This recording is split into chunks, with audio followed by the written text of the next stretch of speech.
Tu discutes avec un proche de football, de voyage ou de produits de beauté. Et quelques minutes plus tard, ton téléphone te montre une publicité pile sur ce sujet. Est-ce une coïncidence ou y a-t-il un micro quelque part qui capte tout ce que tu dis?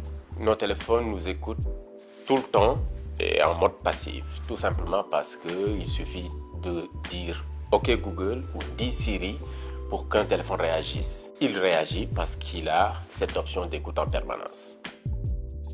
La publicité sur mobile est aujourd'hui ultra ciblée, au point qu'on se sent parfois épié.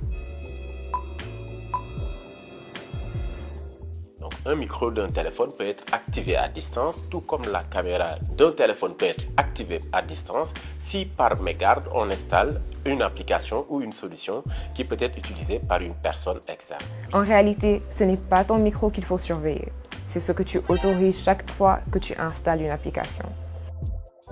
Tu ouvres une appli, tu cliques « Accepter » et sans le savoir, tu autorises l'application à collecter ta position, ton historique de navigation, tes contacts, tes habitudes d'achat et même parfois ton micro ou ta caméra.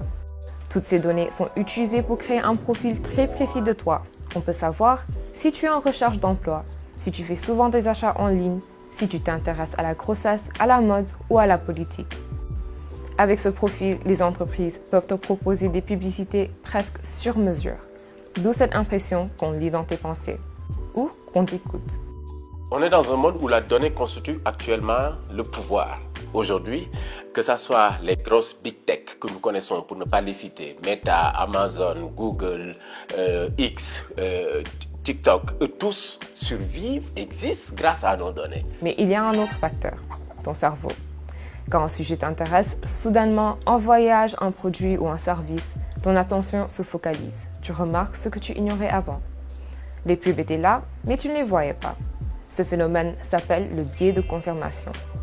Ton cerveau retient ce qui confirme ton impression et oublie le reste. Donc non, ton téléphone ne t'écoute pas sans arrêt. Il n'en a pas besoin. Tu lui donnes déjà volontairement toutes les infos dont il a besoin. Maintenant, la question c'est: comment faire pour ne plus être la cible de ces publicités?